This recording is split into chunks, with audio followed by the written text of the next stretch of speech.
Nous allons maintenant vous parler d'un organisme en pleine effervescence à Saint-Féréol-les-Neiges, Entraide-donc. J'en discute aujourd'hui avec Mélanie Royer-Couture. Madame Royer-Couture, bonjour. Bonjour.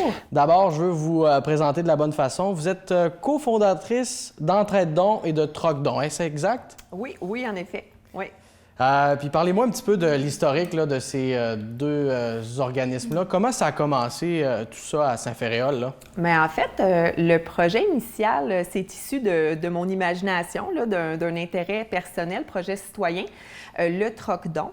Donc, en 2016, j'avais présenté, dans le fond, l'idée de faire justement une sorte de friperie gratuite et solidaire là, à la municipalité.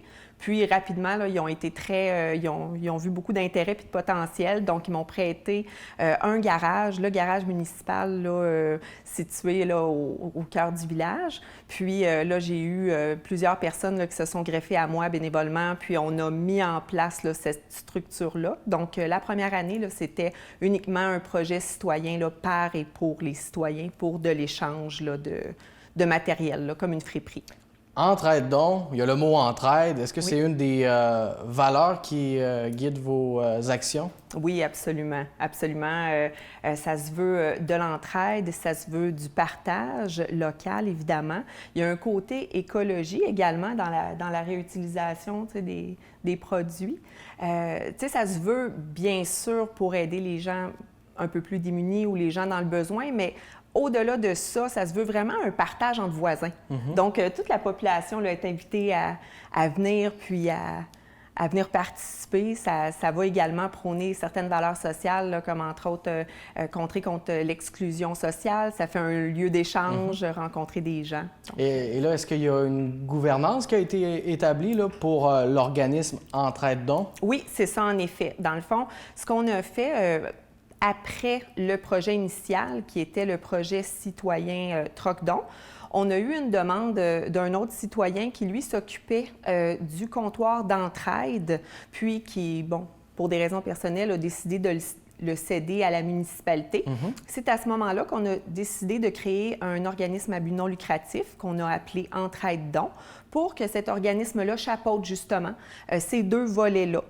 Donc, on pourrait dire que Troc-donc et le comptoir d'entraide sont des branches, finalement, là, de l'organisme. Puis malgré la pandémie, avez-vous eu l'occasion de vous rencontrer là, pour parler de la dernière année?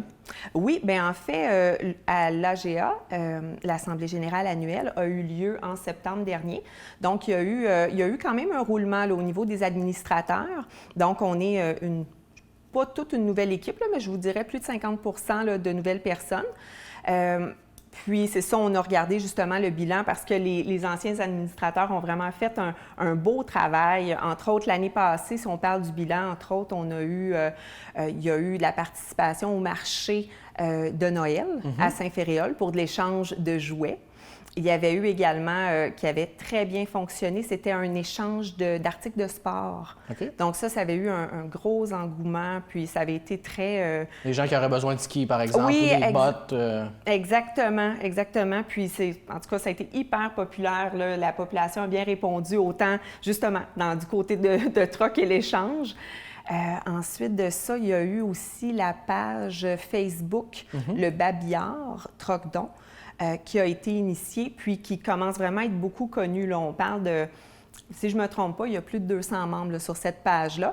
Puis ça, c'est vraiment pour échanger les objets plus gros que le Troc-donc ne peut pas recevoir. Par exemple, donc, un divan? Par exemple, un divan, un lit, un matelas, puis les échanges se font très bien.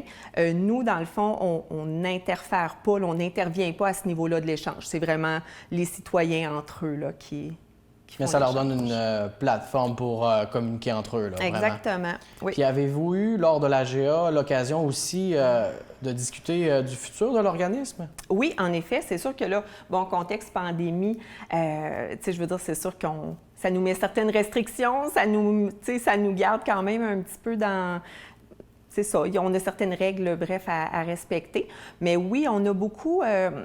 on a une vision justement de mettre des projets en action, comme entre autres, il y a un projet là, qui a été déposé par certaines citoyennes pour faire, là je vous scoop un peu, là, au sujet d'un café éphémère qu'on appelle. C'est une idée qui a émergé, là. Une idée qui a émergé. Puis, je recule un petit peu dans le temps. Cet été, on a fait une présence active durant 4 fins de semaine au marché public. Donc, pour justement faire connaître l'organisme Entraide-Dons et recueillir aussi le pouls de la population, qu'est-ce que la population souhaitait avoir. Donc, on avait vraiment une liste d'affichés et c'était interactif. Les gens pouvaient aller poser un collant sur les idées, les intérêts qu'ils avaient comme projet. Et bien sûr, on est toujours à la recherche de bénévoles parce que ça se veut tout pour la population. Hein? Donc, si les gens sont intéressés à se greffer à certains projets, là. Donc, pour revenir justement, on a le projet du café éphémère c'est ça, il y a eu une demande de financement qui a été déposée. Donc ça se voudrait vraiment, un lieu aussi pour socialiser, aider principalement les personnes aînées à avoir davantage de place pour justement aller prendre un café. Faire du social. Faire du social en plein ça.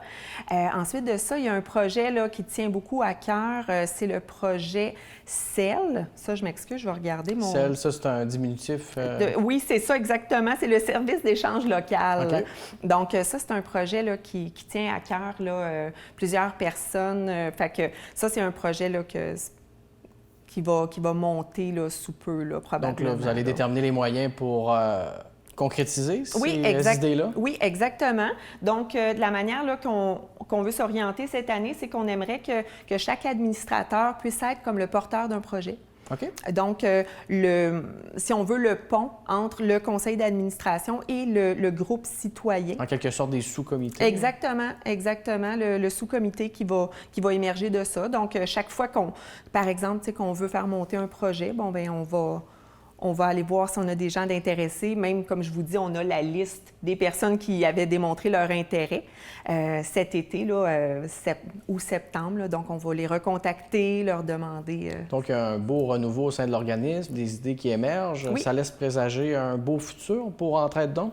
Ben oui, vraiment. En tout cas, je l'espère bien. Puis je pense que oui, tu sais, avoir la motivation de la population, puis l'énergie là, qui émerge des participants, des citoyens, là, oui, ça augure très bien. Bien, merci beaucoup d'être venu nous en parler aujourd'hui. Bien, merci beaucoup.